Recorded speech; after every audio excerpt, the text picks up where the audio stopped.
Mike over here. Yes. Obviously, you know, I don't think we expected you to be fighting at middleweight again after your last excursion. So I guess, you know, we've heard you say, you know, the politics at welterweight is what kind of led to this. But after your fight against Shara, did you think your next one would be at middleweight, or did you assume it would be back at 170? Yeah, 100%. I assumed it was going to be back at 170. As I voiced that I wanted this is a one-off.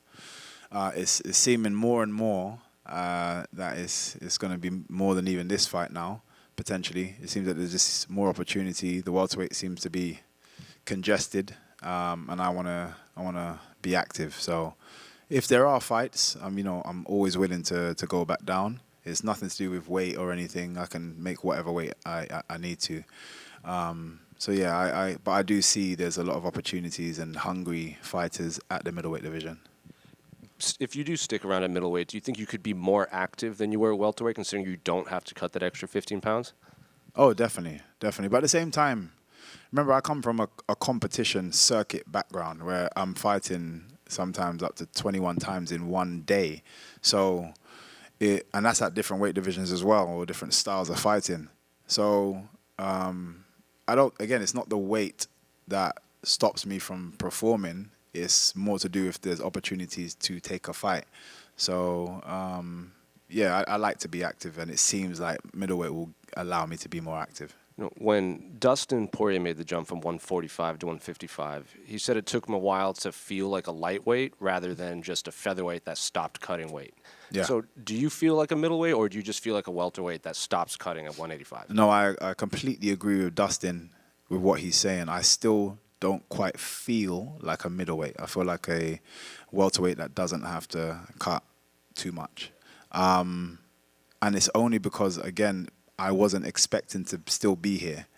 So I had the one fight, which was opportunistic. Styles made sense. So even though I'm giving away that kind of weight and power, I'm like, yeah, I know I'll handle myself with that one, in which I did.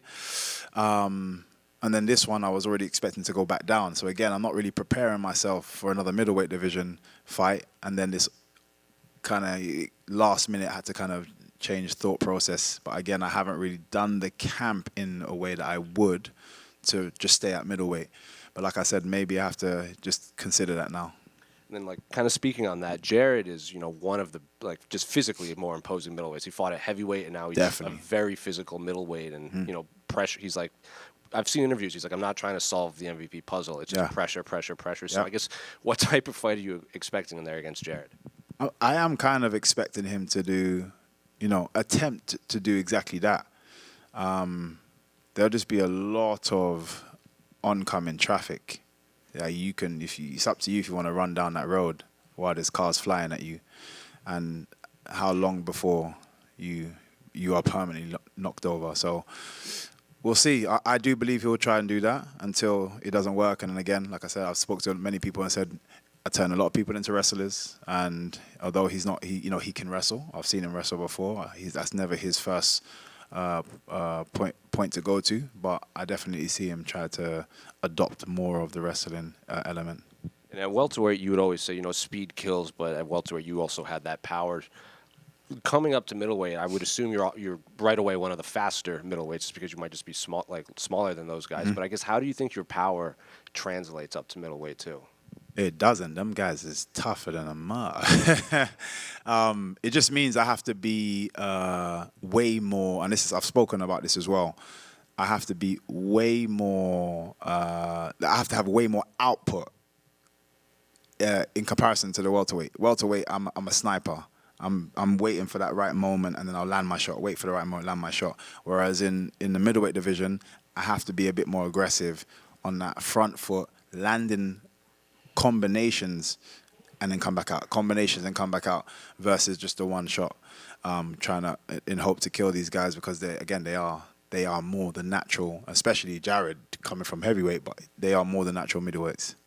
If you look at the two divisions, right, welterweight and middleweight, you don't have to get down to the individuals, but in terms of matchups and where you see like, that could be a fun one, that could be a fun one, which division actually appeals to you more, politics aside?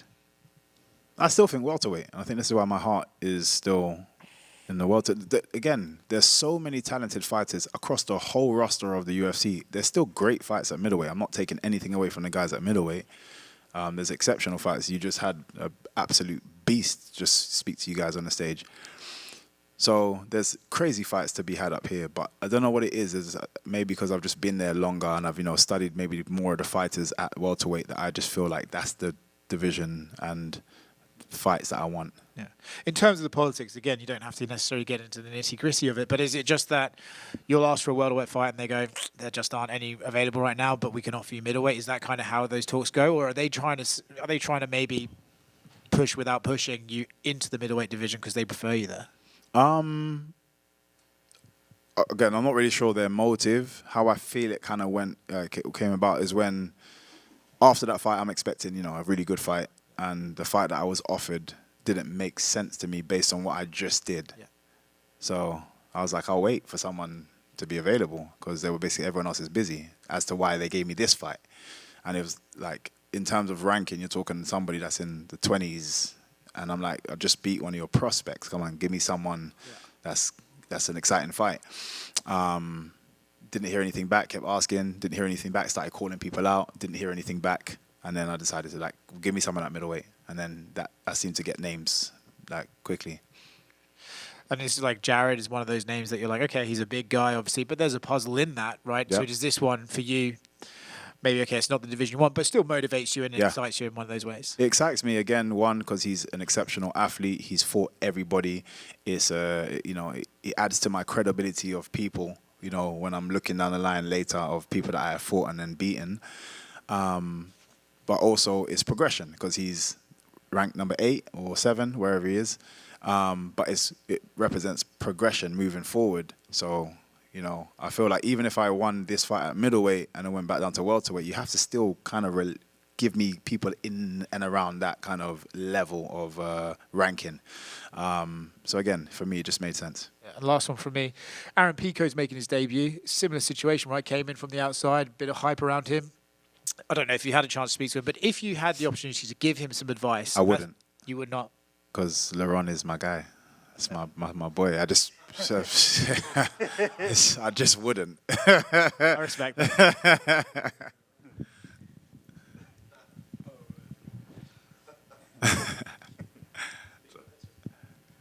I just wanted to get your thoughts on Joe Rogan basically saying that he believes you're the biggest puzzle to obviously try and solve in the entire sport. I just wanted your response to that. I've always thought Joe Rogan's a really smart guy. he knows some stuff, man. I do. Like I said, my style is it's a big puzzle simply because there's not many people that come from my style of background within MMA. So finding training partners is next to impossible. The closest person you're gonna find is Wonderboy Thompson. Me and Wonderboy Thompson are cool. Wonderboy Thompson's had people say, "Can you come and think?" Because I'm fighting MVP, and he's like, "No." And I'm the same. So if they come to me because they're fighting Wonderboy Thompson, no, I want him to win. So it's the same thing. So, it's difficult just simply because there's less of us. Obviously, I love my style, but it's just because there's a scarcity, so people don't really truly understand it until they're right in front of us. And obviously, not looking past the fight that you got on Saturday, but I know you're friends with Israel Adesanya. Yeah. Is obviously it's not happening. Nah, is that again? We are prize fighters, and I'm a person of respect. I can fight someone that I respect highly, but you're gonna have to pay us a lot of money, bro. And I'm hoping this 7.7 billion deal does something for that. You know what I mean? Maybe. If I get given a lot of money, and I think it's same for him, we'd 100% be like, bro, let's just have a fight. But likeliness is not on the money they pay us, and I get paid nice. Would you both have a full discussion first? Yeah, 100%. We'll sit down and that's my boy. I can chat to him. Even when he's messaged me before this fight, when he heard I got this fight, he's like, "Bro, you're playing chess, bro. I love it. We talk. So yeah, I'll just see if I was approached with it, I'm going to him straight away. Did they approach you with this? He told me if he said yes, I'll be like, "What's your thoughts? How much are they giving you?" We have a conversation. And obviously he's fought Jared before as well. Yeah. So did he give you any pointers?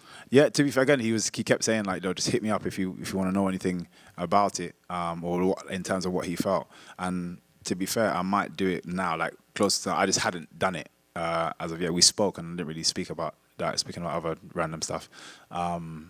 But so yeah, maybe now, because again, my coaches are very detailed about opponents. So I feel like I know, and I have watched him a lot in terms of his career and stuff as well, and fights that he's had. So I feel like I have a good understanding. But yeah, I'll definitely probably reach out to him just before the fight. All right, and just last one, who have you got in the main event? Man, it's a difficult one. I'm gonna say Hamzat, and I've been telling absolutely everyone exactly the same thing.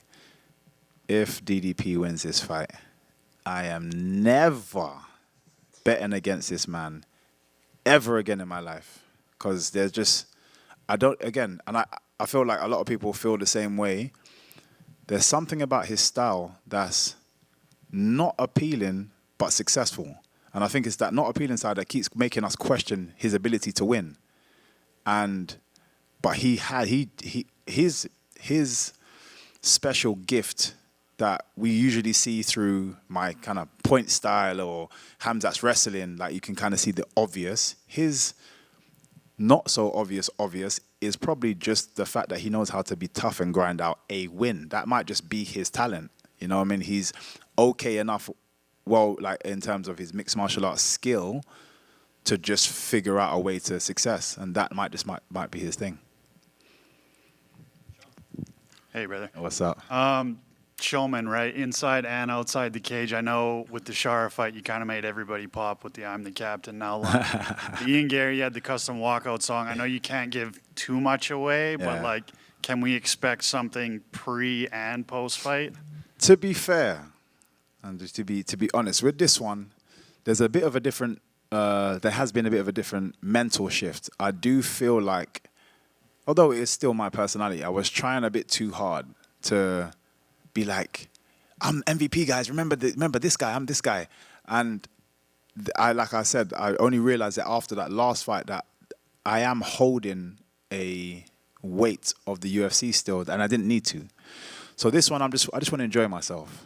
And then once I kind of go through this one, then I'm gonna come back to and turn up the show. It would be a show still, but I haven't really prepped anything, so to speak. I got a couple little things, but not, you know what I mean, nothing that I'd normally do, because I just want to get back to the level of fighting that I know I can get to, and then once I've turned that back on, then yeah, the rest of the show comes back. And then just one kind of outside of fighting, big hip hop guy. No, yes. Yeah. What's your thoughts on the Joyner Lucas and Skepta? It's interesting because again, I'm into it all. Skepta's a friend of mine.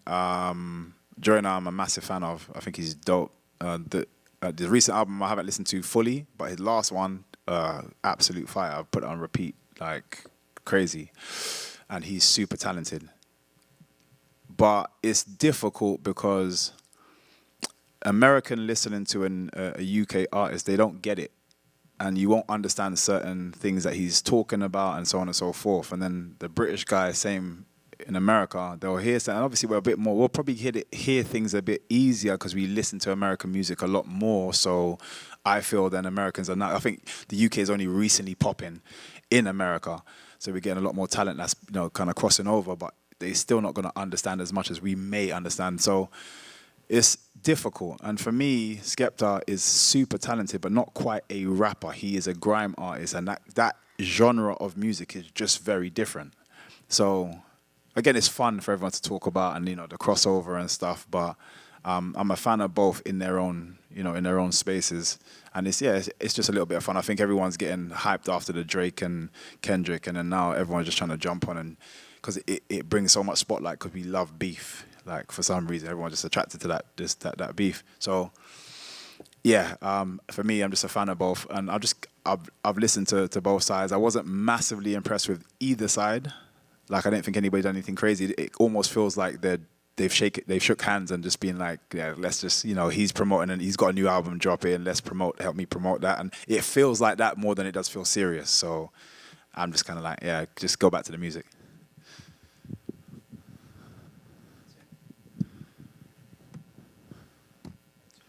Cool.